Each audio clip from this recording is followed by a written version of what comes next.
Bonjour à tous, j'espère que vous allez bien. Alors dans cette vidéo je vais vous montrer la différence qu'il y a entre deux radiocommandes. Et ces deux radiocommandes très connues dans le monde du drone, du quadcopter, drone racer quoi. Ces deux radiocommandes sont celles-ci, qu'on peut voir qu'elles sont clairement différentes. L'une paraît vraiment professionnelle et l'autre paraît un peu jouée, mais ça va. Ok, donc on peut voir la différence. Regardez-les bien. Je sais pas si vous les connaissez. Donc je vais vous raconter un peu mon histoire d'abord avec ces deux radiocommandes. Tout d'abord, quand j'ai commencé, j'ai acheté celle-ci et je la trouvais pas mal. Franchement, elle est vraiment bien. Ce qui est vraiment bien au début, c'est qu'en fait, elle est très légère, très petite. Et au début, je pilotais comme ça. Donc pour piloter comme ça, c'est super bien. C'est nickel. Radiocommande très simple avec des piles comme ça. Un petit câble comme ça pour connecter à l'ordinateur pour jouer au simulateur. On peut pas adapter d'autres émetteurs radio. Et deuxième radiocommande, la Fersky, la Taranis X9D, la Taranis Plus. Je la trouve vraiment top. En fait, c'est niveau en fait professionnel quoi. C'est ce qui existe de mieux pour le prix. C'est vraiment un modèle qui est vraiment top. Moi, je vous le recommande vraiment. Après, comme vous pouvez voir, elle est costaud, elle est fat. Par contre, on peut mettre un émetteur en plus, un long range, pour si vous voulez mettre super loin. Là, c'est une batterie comme ça. C'est une nymph, je crois. Donc ouais, vous pouvez la charger ici facilement. Voilà, bon, j'ai commencé un peu la comparaison. Je vais commencer avec la Fersky FS66. Donc c'est une radiocommande de 6 voix en 2,4 GHz. Par contre, je peux vous dire que j'ai eu quelques problèmes de réception radio. Quand je pilotais, des fois j'étais un peu loin derrière un petit obstacle. Enfin, c'était visible hein, à l'œil nu, mais c'était pas dans l'axe. C'était un peu excentré. Et genre des fois, le signal radio se coupait, du coup le drone tombait tout seul comme ça. Il se mettait en fail-safe. Et ça c'était un point négatif quand même. Parce que niveau fiabilité, c'est pas le top. On peut l'utiliser pour tous les aéronefs, j'ai utilisé aussi pour mes ailes volantes. Donc il y a un système de mixeur qui mixe le channel 1 et 2 pour pouvoir faire bouger les servomoteurs. Enfin en tout cas pour piloter un avion vous pouvez l'utiliser. Ou pour piloter un hélicoptère aussi. Très simple d'utilisation, un menu, enfin à l'intérieur c'est vraiment simple. Si on connaît pas, on regarde 2-3 tutos et vraiment on s'habitue vraiment très vite. Et on peut régler les expos aussi point par point, enfin on peut mettre des points selon la courbe. Pour avoir une courbe un peu différente. Bon, c'est accessoire, moi perso je l'ai pas utilisé, j'utilise que pour les expos des fois.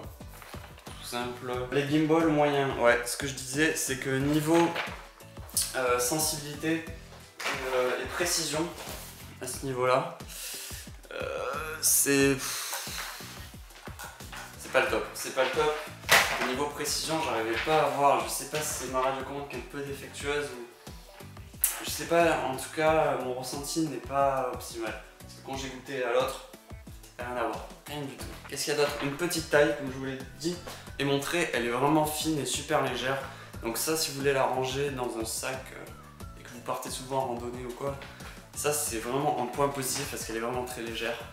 Pas personnalisable parce que déjà, il y a très peu de voix, de channels différents.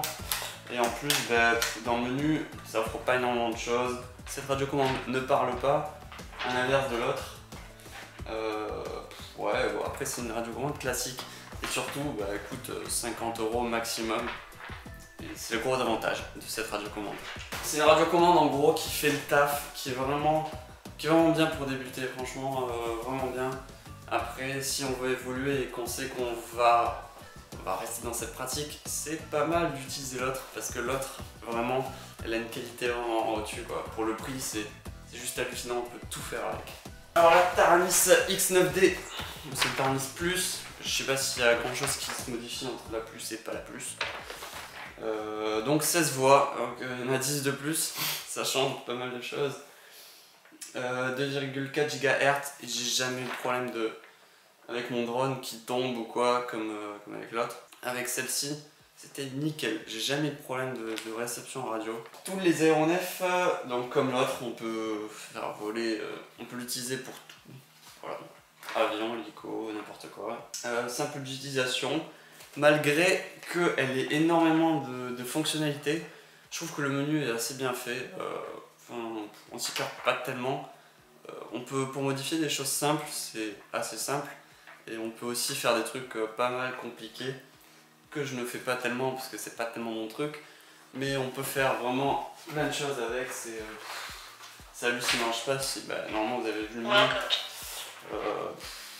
Voilà, voilà, c'est juste, là je vais juste dans les pages, je rentre pas à l'intérieur. Et on peut faire des mixages, changer vraiment énormément de choses, mettre de la musique sur des trucs, augmenter le volume, faire des trucs à la con aussi on peut faire. Et aussi, l'avantage de celle-là c'est qu'on peut changer le firmware et tout à l'intérieur. Il y a une micro SD, donc on peut mettre des musiques à l'intérieur. Donc niveau personnalisation, c'est le top, on peut tout faire avec. Taille moyenne, parce que sa taille elle est quand même assez volumineuse et plus lourde que l'autre quand même. Mais pour une radiocommande ça reste relativement petit et fin, parce qu'il y en a qui sont beaucoup plus grosses. Et pour la prise en main, malgré qu'elle soit grosse, en fait c'est un avantage, un inconvénient qu'elle soit grosse, mais pour la prise en main, on met une lanière comme ça et elle nous tient bien quoi. Et pour piloter, on peut bien se concentrer sur les sticks. Et là on peut voir ces magnifiques gimbals. En plus moi c'est pas des M9 hein, mais les M9 c'est une qualité supérieure il paraît. J'ai pas testé. Pour le pilotage c'est vraiment le top. Voilà, le prix 200 €. Ça peut vous paraître énorme, mais pour des radiocommandes de ce niveau là c'est vraiment pas cher. Donc je vous la conseille vivement.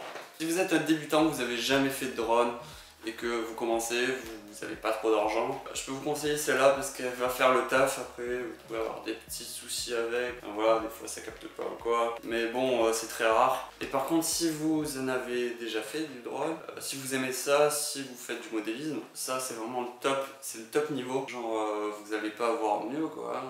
Enfin pas beaucoup mieux en tout cas, parce que piloter avec ça et ça, enfin, moi je trouve que ça n'a rien à voir niveau précision.